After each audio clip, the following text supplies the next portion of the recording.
pay my wholehearted respects to the divinity in each one of you.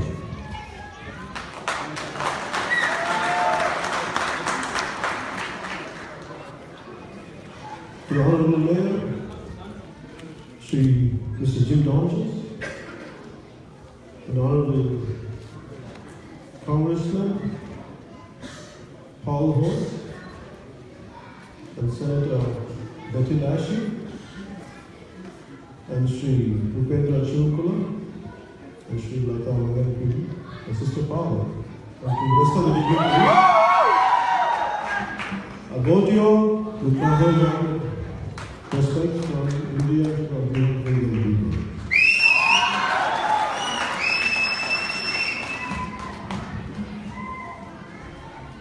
When I heard Sri Lata Mangalpudi talking about the Indian values, it reminded me of an incident of my mother when I was a kid, of around 9-year-old. I used to see my mother every evening. She used to switch on the lights and she used to silently pray for a few seconds. After watching her a few times and a few days, I asked my mother, Amma, which God are you praying? She said, Thomas Alva Edison. And she said, if Thomas Alva Edison wouldn't have invented the light bulb, this world would have been still in darkness. That's why I would like to thank him every day. This is the value an average Indian mother teaches to her kids. That's why, no matter where Indians go, they take these values to the host country and they give best to the society which hosts them. So because of this, one of these is reading a book about Mr. Nani Parkiwala. In the 70s, he was the Indian ambassador who used to work in New York. So he said, each and every management whom he used to go and meet, they used to tell how Indians are so good and how well they contribute to the American society.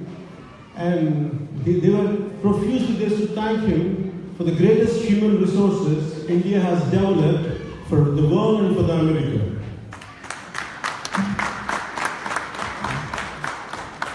And for me, I was never interested in politics. For me, I was always interested the way how society functions, right from my childhood.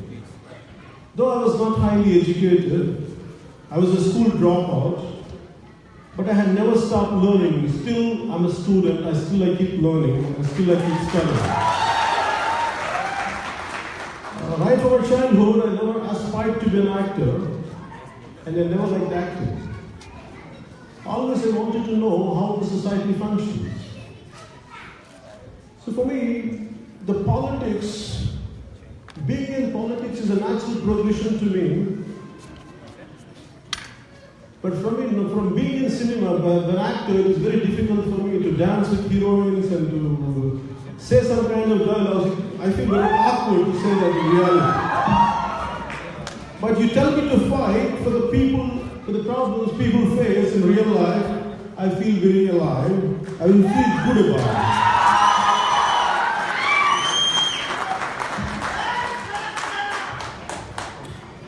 I never had any, for me, I want the happiness of other men, my fellow men, my countrymen, people who are surrounded around me. I want their happiness first. For me, that is the value of India, where the deep-rooted value of India, the traditional value of India, the values of Vedas, that's what they teach us.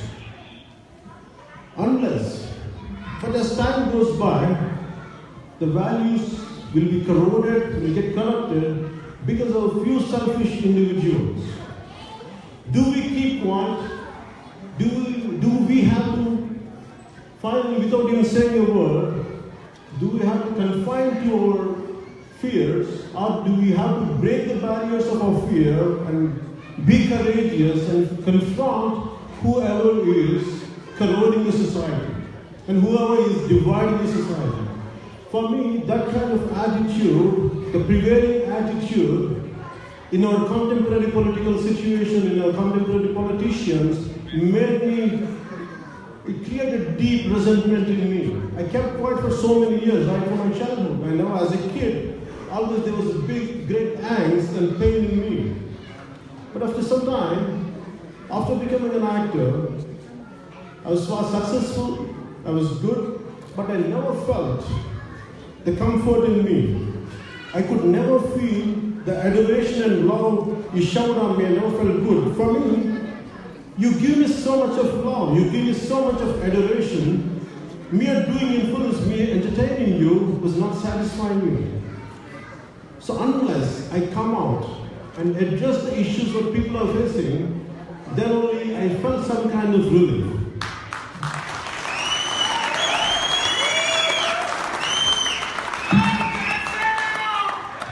For me, the reason to establish Janasena, I said it is meant people's army. This army doesn't have guns, but it has the courageous hearts as the weapon. That's it.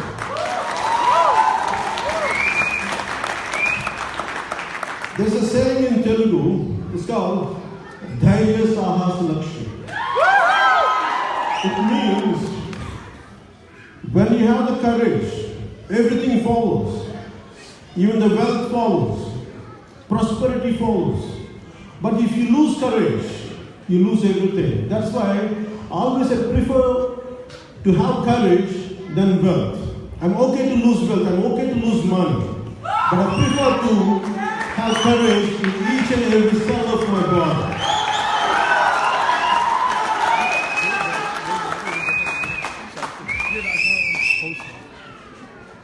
And I want you, that what do we Indians lack?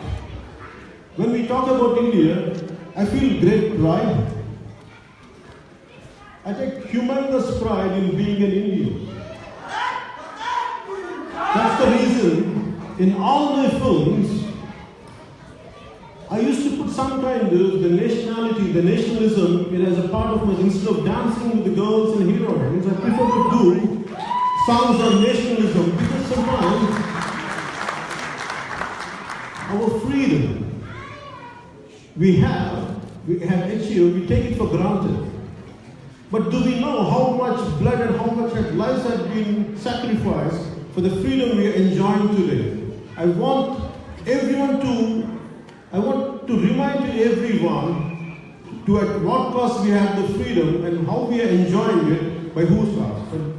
There are lives, millions of lives had been sacrificed for the future generations, and those were the leaders. We have to remind them and we have to be grateful to them. For that reason, I never lost the commitment and the madness to love my country. I had never lost it. That's the reason you used to see in the form of songs, in the first, especially in the beginning of the film, I used to do that kind of songs. Just to tell you, we should never lose the respect and the value and the commitment and the love for our nation and for our society and for our country. That's the reason I used to do it.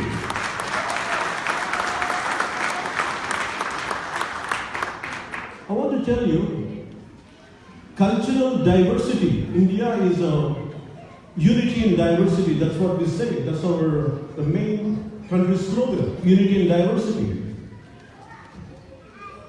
We feel geographically India feels as one, but still culturally we have to still integrate. Still the integration is yet to happen. When I established Janasena, the reason was not state separation. For me, forming one more state is not going to give any difference in my life. But what I'm scared is, because of the complacent attitude of our contemporary politicians, when it is damaging the society, it gives me mad pain. For example, if you keep on an issue If there's a small problem, if you delay it, it becomes a crisis. If the crisis cannot be handled, it becomes a disaster. The contemporary Indian political system or situation of people, they don't address the issue when it's at a problematic level. Unless it becomes a crisis, unless it becomes a disaster, they won't address it. I hated that attitude in our political class. For me, it's nice, it's a comfortable life to be as an actor. I make millions. And I make crores of money. I pay crores of taxes. But for me, it is very painful to see people in suffering. We say that we have great development in our country. True, there's great development. But at the cost of whom? To whom it is reaching? It is reaching to only a certain particular people and particular classes. But then what are the rest of the people? Who's going to talk about them? Who's going to talk on their behalf? If I'm very comfortable, I have a lot of friends, I don't have to antagonize anyone. If I'm really keep my mouth shut, I would have enjoyed a lot of privileges. But in spite of that, I would like to walk out, I would like to go against wherever the injustice is happening. I would like to address that. I would like to stand by the people who are the victims.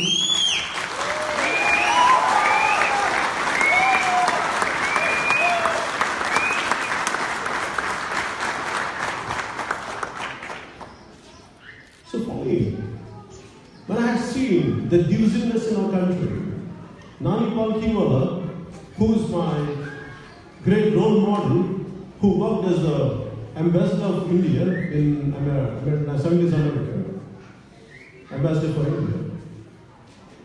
For me, he says, India is a collection of communities. There are Maharashtrians, there are Andhras, there are Telangana, there are Tamils, Kashmiris, there are Hindi, non-Hindi, but there is no Indian. The Indian is missing in India. For me, that is such a profound statement. And still the divisiveness is becoming a caste. We are a selection of castes. We are vertically dividing too many times. India's disease is divisiveness.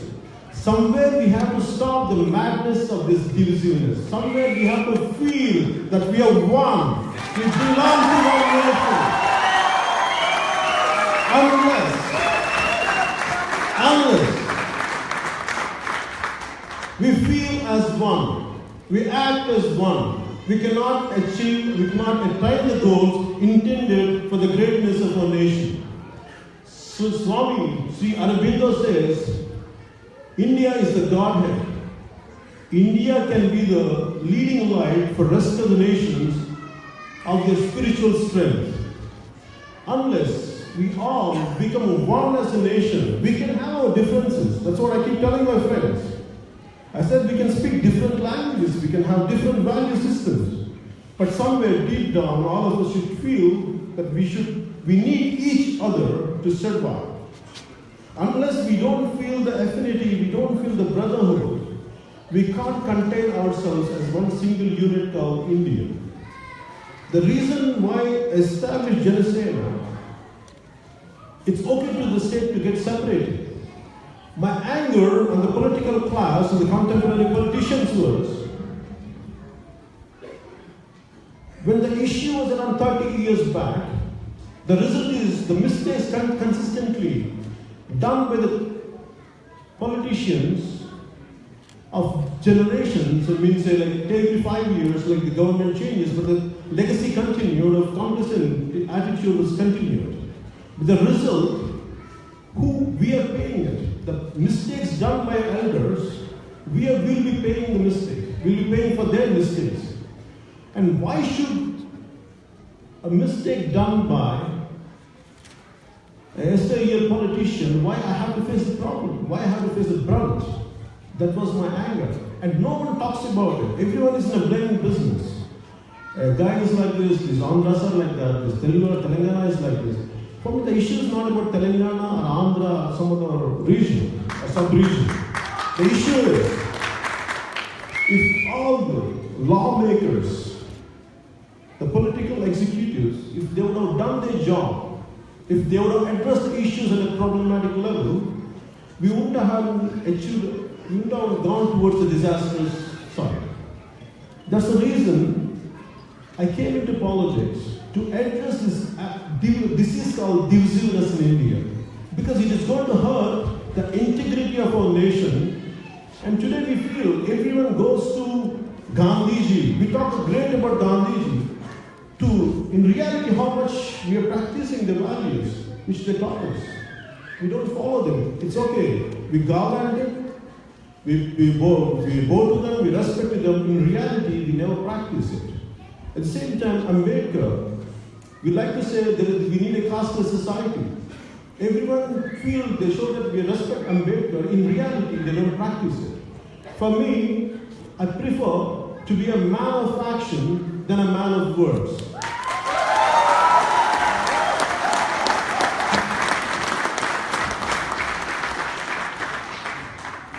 Because empty words it's not backed by actions, it doesn't reach anywhere. It's a mere empty rhetoric. Just now, my friend Sharad Maharaj saying that, she said something that I had given money back. The reason people who backed us, who are the stakeholders of our business, if we don't stand by them, who else is going to stand by? I don't want to be a selfish guy. Okay, I made my job, I did my job, I made some money, I'm going to go back home. But I can't sleep like that. I feel guilty.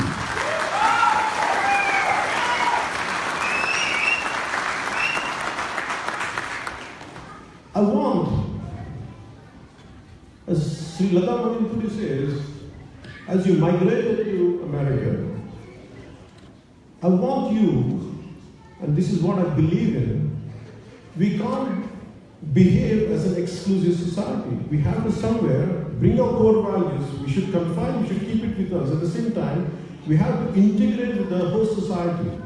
And we should integrate, and also we should participate. If we don't participate, what happens is, it creates some kind of animosity. And always these guys work and they take away and they're not becoming a part, they're not contributing anything. That creates some kind of animosity.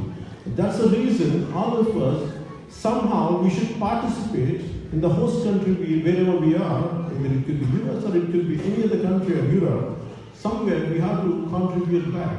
Unless we don't contribute back, it is going to create some kind of a situation of animosity which is not good for anyone. And I'm sorry, I'm not prepared, I'm just saying, I'm talking to you.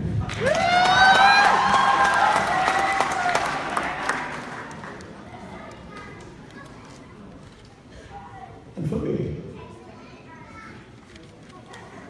when I started Janasena, my pain is only one. One thing is, I used to go to, when Mr. Chiranjeev, who was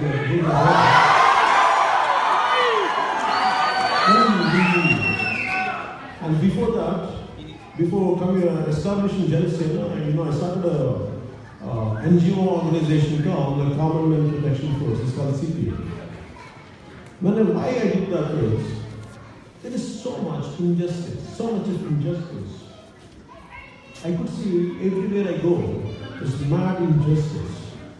Though I was acting, I used to see pain. I used to see pain all over. Even if I shoot somewhere, someone or the other, they come to me, they come for my help, or sometimes incidents do happen like this, where they put their sick child on my lap and tell them, Anna, can you do something for this? My child is sick, we don't know where to do. And they are very poor people. They can't afford any kind of good medication, good medical facilities. But I see there on one side, India, my pain is, at a personal level, I can help few people, 2 or 3. I can go on, I can spend my entire money. But that's not going to solve the nation's problems. For me, politics is a holy job. Everyone says politics is a dirty job. For me, politics is a very holy and holy job.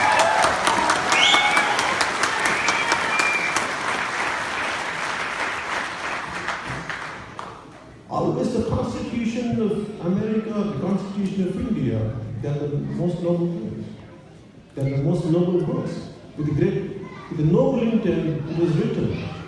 It is not the constitution failed, it is the people to keep up the constitution they failed. It is not the constitution, it is not the fault of the constitution.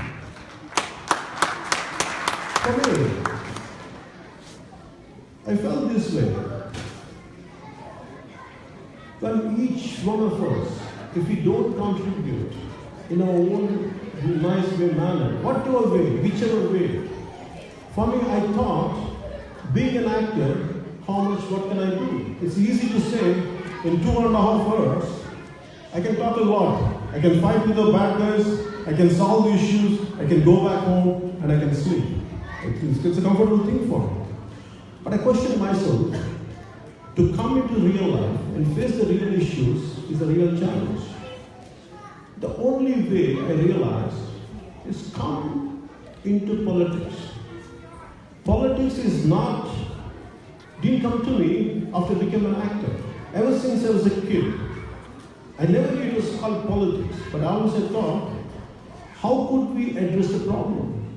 For every issue I used to face, I used to go to the core. Where is the root cause? What exactly is the root cause? For me, always has to touch the root cause. For me, the answer used to lie in politics. Unless the political body, the decision-making body, unless they address it, it trickles down, and only you can transform the society. The Indian society, we say, Yatha Raja and Tata Praja. As the ruler, so the people. We take the attitude of our rulers, people take the attitude of the rulers. Imagine when we were fighting for our freedom from British, there used to be a galaxy of politicians, galaxy of leaders who used to inspire us. They were selfless, they were brave, and they used to go to any extreme for the love of our nation. But after 30-40 years, today every politician, at least most of them, not that I'm not denying that, people are not, they are there, but the percentage has become minimal. They have become a minority. So look at them, everyone has become a self-serving. Max is there to go to the party, they used to work for their party, their interest is to promote their party, not the interest of the people. So what is the damage it is doing? Imagine today, we have such a fantastic growth, economic growth. India is growing irrespective of all the failures, irrespective of all the complacent attitude of our politicians and politics. But still, the country is growing. It is because the individuals are damn good in our country. The individuals are powerful. The individuals are courageous. The individuals have integrity. But when we fail as a nation, because we remain as a collection of individuals, not as one Indian. That's the problem. That's what we have to address.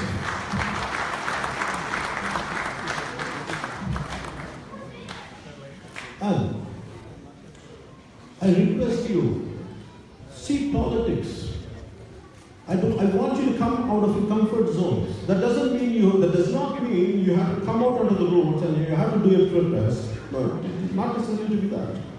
Even sitting in your drawing room, sharing one good thought with your friend of yours, with your family members. And I want you to talk about India is getting crippled by divisiveness. For me, India is one.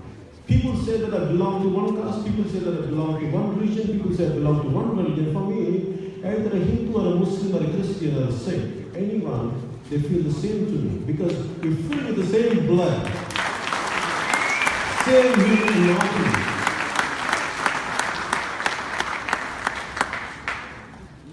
For me, America is the greatest inspiration. The American founding fathers of America.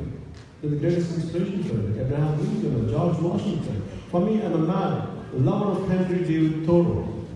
Because for me, the big thing was I used to experiment what he said in Walden Pond, completely cutting off and living in the most frugal means. I used to do that especially after the film Johnny. For 1 year, it disappeared. And I was trying to live like Henry David Thoreau, but I felt it was quite expensive for me. Because I had to sit in my farm, not doing any business business are not working, and it costed me 1 crore of rupees to live like Henry David Thoreau. So that, but what I feel is we have to be practical. How much we can do. I don't want to impose, even in the press interview I say, I'm quite idealistic for myself. And also I accept my own imperfections. And I want the same thing to be applied to each one of you. That is not communism. There's no such thing as communism. Because I tell you, my friends, my brothers and sisters, I tell you, I love you.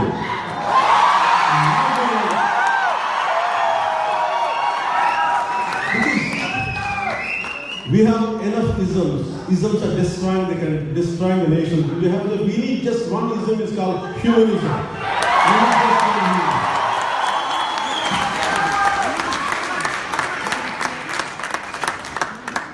For me, I'm worried about, imagine India as one community. Then a collection of Telugu, collection of Tamils or Maharashtrians.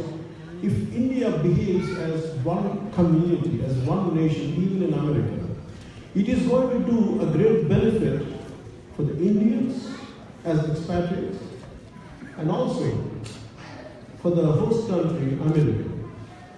In that way, both will get benefited. Unless we divide ourselves, it is only we're showing our weakness and nothing else.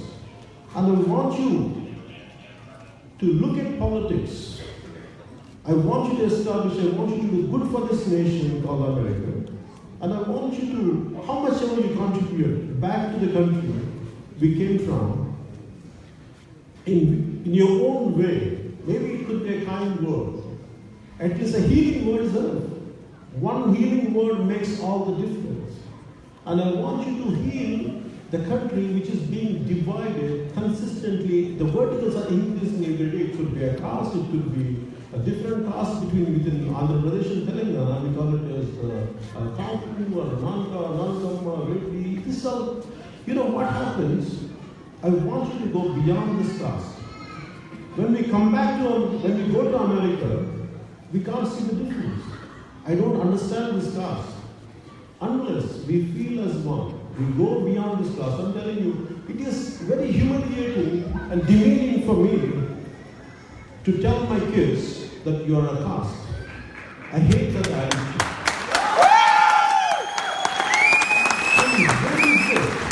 How can you differentiate? You tell me today, a man who doesn't know anything about me, if they tell me, what is man's caste? How can you make it unless someone says it? It is just a feeling. Caste is just a feeling. Nothing is going to change. Caste is going to, for me, the other day they were telling me that you have caste feeling. I said, I don't even have a family feeling. Forget about caste. For me, the reason is, I want the best for our country, for our people, and for our communities. That's the reason. For me, I don't get into that kind of low-level thinking called caste. If someone does it, I can understand. I don't find fault with it. But when I request them, I want you to go beyond that. I want you to go above that. When I needed money, simply,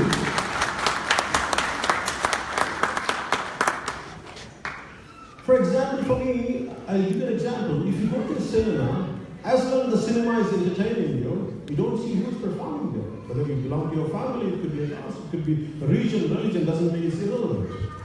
But when you're able to enjoy who is performing there, the performance or the outcome of the film, there's a need for you to think of who this man is. Suddenly, why would we get that extra age? There's no need for it. I want you to go beyond this. Because this is what is going to divide. Unless we correct our thought process, unless we correct ourselves, we will be always weak as a nation. Because unless I want the state of Telangana and the state of Andhra Pradesh should be the shining examples for the entire India. And we have the ability, my friends, we have the strength. I want to say, I believe in this adversity reveals true character. We have great adverse conditions, and we should take them as challenges. we have to confront it. We have to show strength. And that's why I would request you all to be the shining light, to be the leading examples for the entire country, to show the solidarity of Indianness, then being a divisive, showing a divisive attitude in the form of a caste, in the form of a religion, in the form of a region. I want you to be collectively as one India and one India and one.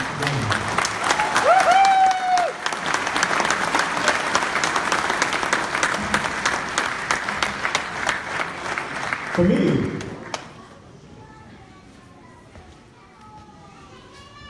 the words of Kennedy, ask not what country has done to you, ask what can you do for the country. For me, those simple words, the most powerful words, shape my thinking. And Martin Luther King Jr., who led the civil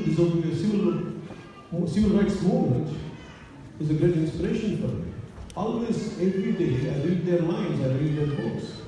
And I want you to understand the culture where you are. If you stay in the US, I want you to know the founding fathers and the people who fought for civil rights, and I want to know the hardships. Unless we know the hardships of our founding fathers, we don't know the value of a freedom, what we are achieving today, what we are enjoying today. I want you to know that in that way, we can never trivialize, we can never go into the narrow-minded thinking called divisiveness. I want you to really, if I ask the young friends of mine, my brothers and sisters, this is what I can tell you. I want you to go back and read about each and every individual who fought to have a good society around them. Read their biographies. They really help you and they really shape your thinking. And I want, through genocide, what I would like to do, for me, is to empower women. And India really suffers when it comes to women. The basic personal hygiene for a growing girl is missing in our country.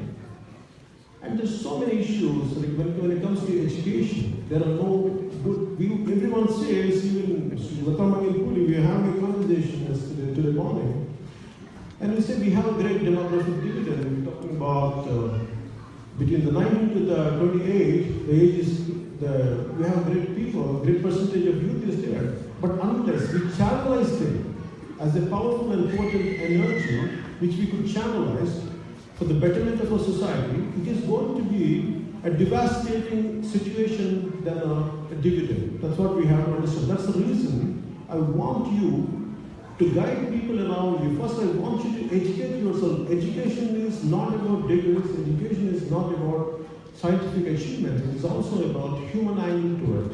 Unless we feel what is the right humanness, if humanness is missing in our country, educate yourself in humanity, which is very essential for anything to survive. That's all I would like to say. And my last word would be, thank you for the mayor, for the recognition you have given me, and also Sri Upendra Shivkumar. Thank you, sir. Thank you for